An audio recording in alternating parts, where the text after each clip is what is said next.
Dear students, in previous turn we have discussed about circulation and circulatory system of human.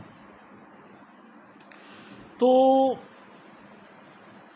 शरीर के अंदर जितने भी न्यूट्रिएंट हैं वो ब्लड के माध्यम से पूरे शरीर को जाते हैं और पूरे शरीर में इनसे मेनली ग्लूकोज से एनर्जी बनाई जाती है। इसके अलावा बहुत सारे और सब्सटेंस हैं जो बाई प्रोडक्ट के रूप में शरीर में जब बनते हैं तो वह जो है हमारे शरीर के लिए उपयोगी नहीं होते हैं। That means there are several metabolic activities occur in our body and such type metabolic activities produce toxic substance which are not beneficial for us, therefore it should be removed from body. That means removal of metabolic waste from body is known as excretion. शरीर से जो भी metabolic waste हैं उनको बाहर निकालने का जो प्रोसेस है वही एक्सक्रेशन है। और जैसा कि आप जानते हैं जो गैसेस वेस्ट हैं जनरेटेड ड्यूरिंग फोटोसिंथेसिस और respiration, other metabolic activities generate nitrogenous material which need to be removed. अब जब metabolic waste, nitrogenous metabolic waste की बात कर रहे हैं तो हमारे अंदर अमोनिया निकलती है और अमोनिया बहुत हार्मफुल सब्सटेंस है और ये less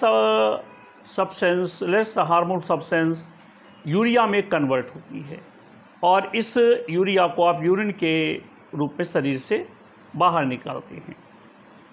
The biological process involved in the removal of these harmful metabolic waste from the body is called excretion. Different organisms use varied strategies to do this.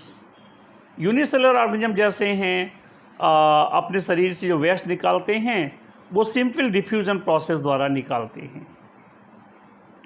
तो जैसा हम लोग पढ़ चुके हैं, जानते भी हैं कि complex multicellular organism use specialised organs to perform the same function. जो एडवांस टाइप के एनिमल हैं जैसे मैमल्स हैं या दूसरे बर्ड्स हैं, रेप्टाइल्स हैं, इनके अंदर दूसरे प्रकार के ऑर्गन सिस्टम होते हैं, दूसरे ऑर्गन्स होते हैं जिनकी सहायता से वह अपने वेस्ट को बाहर निकालते हैं। अब आप एक बात समझ लीजिए कि जो यूनिसेलुलर ऑर्गेनिज्म हैं जैसे अमीबा, जब वो अपने शरीर से अमोनिया को निकालते हैं तो इनको अमोनोटेलिक कहते हैं and process is known as ammonotelism. कुछ एमिनो एसिड को निकालेंगे तो इसको एमिनोटेलिज्म कहेंगे।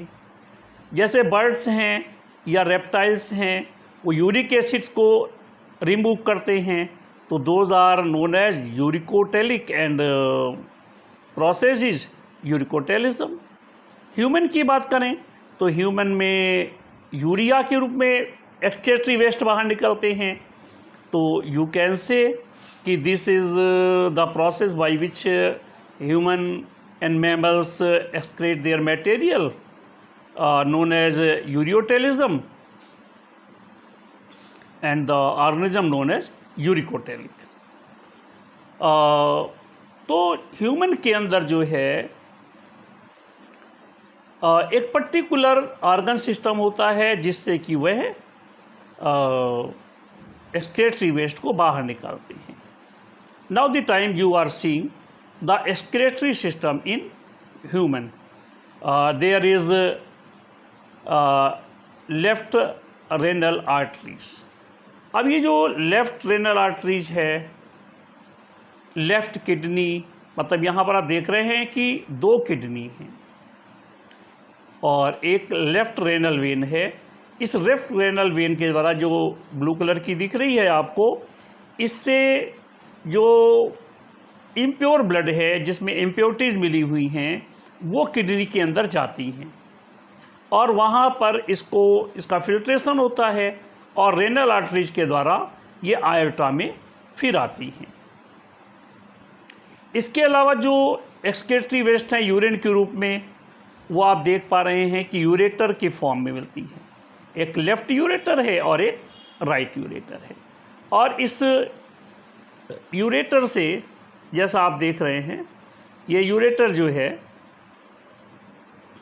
इससे जो यूरिन है वो यूरिनरी ब्लैडर में आता है और यूरिनरी ब्लैडर से यूरेथ्रा के द्वारा बाहर निकलता है। कब बाहर निकलता है? जब ये यूरिनरी ब्लैडर 2/3 फिल हो जाता है। तो I explain that the excretory system of human include a pair of kidney, a pair of ureters, a urinary bladder and a urethra. Kidney are located in abdomen, one on either side of the backbone. Urine produced in kidney passes through the ureters into urinary bladder, where it is stored until it is released through the urethra. अब urine बनता कैसे है, इसका process है। तो the purpose of making urine is to filter out waste product is from the blood. Just as carbon dioxide is removed from the blood in the lungs, nitrogenous waste such as urea or uric acid are removed from blood in the kidney. It is then no surprise that basic filtration unit in the kidneys like in the lung, जैसे lungs में alveoli होते हैं, ऐसे ही इसमें जो basic unit है उसे हम नेफ्रॉन कहते हैं। तो अब आप नेफ्रॉन देख रहे हैं, तो आप ये देख रहे हैं कि इस नेफ्रॉन के फिगर को आप देखिए और समझने की कोशिश करिएगा। अब आप यहाँ देख रहे हैं कि इसमें एक हेनले लूप है। ये जो दिख रहा है आपको, इसे हेनले लूप कहते हैं। यू शेप्ड स्ट्रक्चर जो है ये हेनले लूप है। ऊपर बोमेंस कैप्सूल है और ग्लोमेरुलस है। ग्लोमेरुलस जो है ये ब्रांच ऑफ कैपिलरीज है और एक ब्रांच ऑफ रेनल आर्टरीज है, ये रेनल आर्टरीज हैं। तो यहाँ पर जब ये ब्लड आता है वुमेन कैप्सूल में ब्रांच ऑफ रेनल आर्टरीज में, तो ये एक जाल जैसा बन जाता है जिसे ग्लोमेरुलस कहते हैं।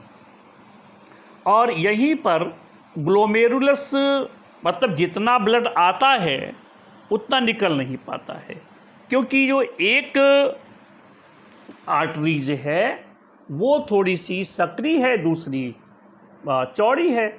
तो चौड़ी वाली आर्टरीज से आ रहा है ब्लड, उतना निकल नहीं पाएगा, तो प्रेशर बनेगा। तो प्रेशर बनेगा तो छन करके जो नेफ्रिक फिल्ट्रेट है वो गिर जाएगा बोमेन कैप्सूल में, और ये बोमेन कैप्सूल में गिरने के बाद ये प्रॉक्सिमल कन्वोल्यूटेड ट्यूबल से होता हुआ हेनले लूप में जाएगा और हेनले लूप से होता हुआ डिस्टल कन्वोल्यूटेड ट्यूबल तक पहुंचेगा और इसके बाद कलेक्टिंग डक्ट्स में इकट्ठा होगा और वहां से यूरिनरी ब्लैडर में गिर जाएगा और ये काम चलता रहेगा। तो इसमें हमने बात ये की कि each capillary cluster in the kidney is associated with a cup shape end of a tube that collect the filtrate urine. Each kidney has a large number of these filtration unit called nephron packed close together. अब एक kidney में लगभग 10 से 12 lakh nephron होते हैं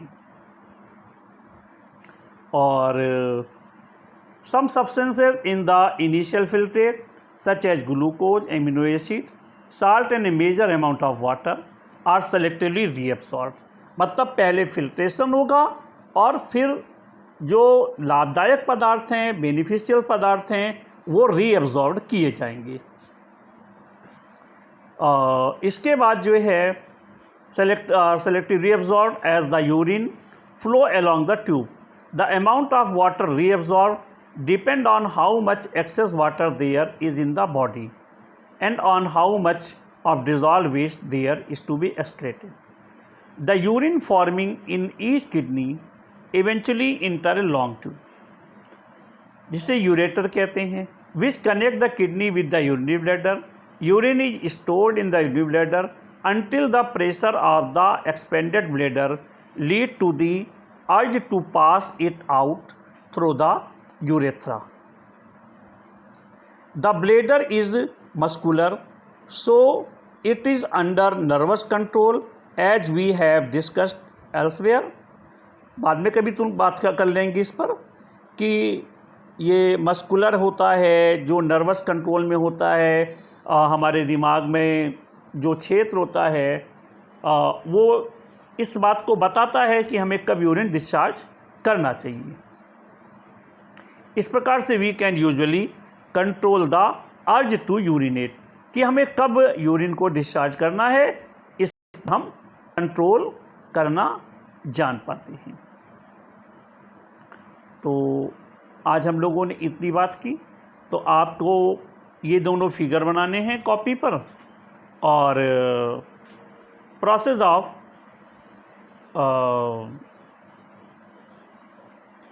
urine formation को लिखना भी है, और इसके अलावा आप कुछ देखेंगे, पढ़ेंगे, और पढ़ने के बाद जो डाउट हो तो वो आप हमसे पूछ सकते हैं। Good bye.